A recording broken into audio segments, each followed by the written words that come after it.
Instrumentos analógicos e digitais que são utilizados para realizar medições não conseguem proporcionar os valores exatos das medidas e sempre apresentam uma faixa de erro.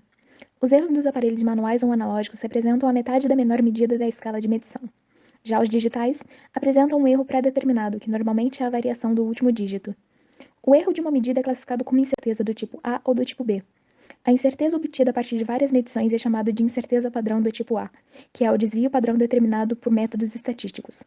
A incerteza estimada por uma única medição é classificada como incerteza padrão do tipo B, que é a incerteza obtida por qualquer método que não seja estatístico. Os resultados de todas as medições são sempre expressos com a mesma quantidade de casas decimais que suas respectivas incertezas. Assim, a incerteza impõe limites à quantidade de algarismos que utilizamos para representar os resultados. Ou seja, é a incerteza que determina quais algarismos do resultado de uma medição são significativos. Ao realizar cálculos de soma, subtração, multiplicação e ou divisão de números que contêm uma margem de erro acompanhando, é necessário utilizar as equações abaixo. Tendo como base o SI como unidade padrão para cada medida, precisamos de instrumentos para que a medição seja mais precisa. Para isso, temos instrumentos como a régua, o paquímetro e o micrômetro. O mais comum entre nós, a régua, é um simples instrumento de medição de centímetros e milímetros, que dispõe de suas medidas ao longo de seu comprimento. Seu erro é a sua menor medida dividida pela metade. Já o paquímetro é considerado uma régua graduada para realizar com precisão as medições externas e internas, além de medir também ressaltos e profundidade. Assim como o paquímetro, o micrômetro é utilizado para medir com grande precisão peças de pequeno porte. Ele tem também a capacidade de medir espessura, altura, profundidade e largura.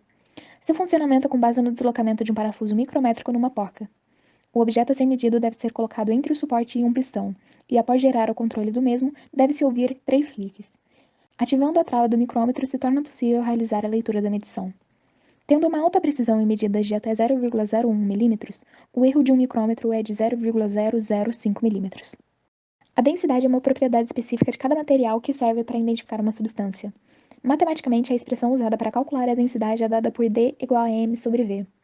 Conforme se observa na expressão matemática da densidade, ela é inversamente proporcional ao volume. Isso significa que, quanto menor o volume ocupado por determinada massa, maior será a sua densidade. Porém, vendo que a densidade depende do volume do material e o volume é uma grandeza que varia com temperatura e pressão, a densidade consequentemente também dependerá desses dois fatores. Um grande exemplo disso é a água que em seu estado sólido tem uma densidade menor do que o seu estado líquido. Na realização do primeiro experimento, utilizou-se os seguintes materiais: seringa de 10 ml, elástico, palito de dente, média de 22 grãos de milho de pipoca, garrafa de suporte e água. Adicionamos os grãos de pipoca um a um no interior da seringa, até que ultrapassassem o nível da água. Os valores obtidos foram colocados em uma tabela para relacionar o volume da água. Com esses valores, um gráfico de volume X números grãos foi montado. Nas medições feitas com paquímetro e micrômetro, utilizou-se simuladores. Os valores obtidos nas medições foram colocados em tabelas com os erros e algarismos significativos corretamente expressos. Utilizou-se como objeto de medição o depósito de um apontador de lápis. O objeto foi medido com o uso da régua e trena. Procedimento experimental 3. Para a realização do terceiro experimento, utilizou-se os valores obtidos na planilha Dados Densidade, tabela 4 e 6. O objeto utilizado para a tabela 4 corresponde a uma porca, como mostra na figura 12. O objeto utilizado para a tabela 6 corresponde a uma arruela, mostrado na figura 13. Os valores das medições foram obtidos com o uso do paquímetro. Para o experimento de medidas e erros, utilizou-se uma seringa de 10 ml que apresenta 0,2 ml como menor divisão da escala. Desta forma, com os conhecimentos sobre erros de equipamentos manuais, conclui-se que a seringa apresenta um erro de mais ou menos 0,1 ml, sendo metade da menor medida da escala. Calculou-se a média dos volumes encontrados pelos alunos e, a partir desse valor, montou-se um gráfico do volume da seringa em função do número de grãos, como mostra a figura. Após calcular a média das variações de volume, encontrou-se o valor de 0,1 mais ou menos 0,1 ml, que corresponde ao coeficiente angular da equação do gráfico. Encontrou-se esse valor arredondado, pois é necessário acompanhar o erro, mas quando analisa-se o valor inteiro, ele apresenta o mesmo valor do coeficiente angular. Observa-se que, ao multiplicar a variação do volume da seringa pela quantidade de grãos e somando ao volume inicial, encontra-se o volume da seringa. Portanto, conclui-se que x representa a quantidade de grãos e o coeficiente linear representa o volume inicial da seringa. Para demonstrar os resultados do experimento de instrumentos de medida, consideramos os valores M1 como altura, M2 como base e M3 como largura do objeto, usado para a medição disposto na figura 11 como mostrado anteriormente. A tabela 1 mostra as médias dos valores em centímetros, medidos pela régua.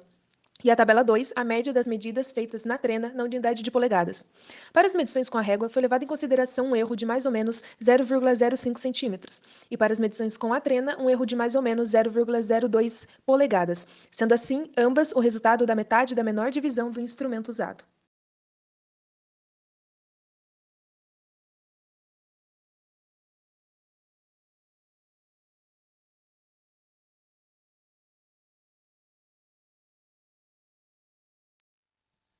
A tabela a seguir mostra os resultados das equações de perímetro, área e volume do nosso objeto de medição.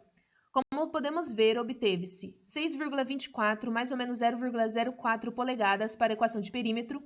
Obtivemos também uma área igual a 2,01 mais ou menos 0,06 polegadas ao quadrado e um volume equivalente a 1,27 mais ou menos 0,08 polegadas ao cubo.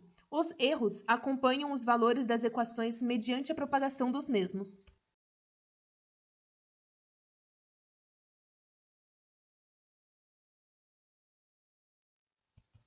Para se ter noção do valor de centímetros em polegadas, foi feito o seguinte gráfico, onde o eixo Y representa os centímetros e o eixo X representa as polegadas.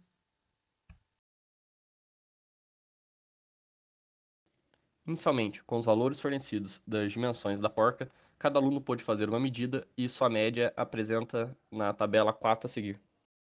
Após isso, com a utilização da equação para calcularmos o volume da porca, foi possível achar o volume do mesmo, que foi de 0,43 centímetros cúbicos. Como já possuímos a sua massa, também foi possível achar sua densidade através da sua equação. O valor da densidade calculada foi de aproximadamente 7,7 gramas por centímetro cúbico. Sua densidade teórica, aquela que se aproxima mais, é de 7,8. Olhando a tabela, apresenta um desvio de 1,2% entre os valores de densidade. Utilizando a tabela como referência, a gente pôde perceber que o material com que a porca foi feita foi o aço. Novamente, agora foram realizado a média das dimensões deste novo objeto a ser utilizado, que foi a arruela. Para cálculo do seu volume, foi utilizada a equação que nos mostra o volume da arruela, chegando assim no valor de 2,54 centímetros cúbicos. A massa já havia sido fornecida, de 6,82, com isso foi possível calcular sua densidade, que deu 2,68 gramas por centímetro cúbico. A densidade teórica, que se aproxima mais, é 2,7 gramas por centímetro cúbico. Com isso, foi possível calcular um desvio, que deu de 0,7%. Olhando a tabela, foi possível perceber que a arruela foi feita de alumínio. Através do experimento 1, concluímos que, devido à limitação da escala do instrumento, existe incerteza nos dados. Observando o gráfico da figura 14, percebemos que a relação entre o número de grãos e volume tende a ser linear, com uma variação de aproximadamente 0,138 ml para cada grão. As unidades de medida são importantes na ECA para indicar faixa de valores possíveis em uma medição. No experimento 2, foi possível observar o uso de diferentes instrumentos para a mesma medição, bem como suas unidades de medida, precisão e erro. Na indústria, são utilizados instrumentos de medida como o paquímetro e o micrômetro para medidas de porcas, parafusos e outras peças. Isso gera números para análise, que contribuem na otimização desse setor. Além desses equipamentos de medição, a indústria também pode contar com máquinas de medição por coordenadas, braços articuladores de medição e máquinas de medição a laser. No experimento 3, utilizamos as medidas de massa e volume das tabelas 5 e 7 e calculamos os valores de densidade.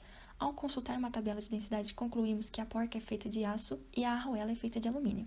A densidade pode ser usada para identificar se uma substância é pura ou impura. Em substâncias líquidas, pode-se usar o equipamento densímetro para calcular a densidade sem o uso de balanças. Na indústria, a densidade é usada para garantir a qualidade e a uniformidade do produto. Por ser um indicador de composição, a densidade pode ser usada nas indústrias de laticínios, cervejarias, usinas de açúcar, etanol, química, petroquímica, entre outras.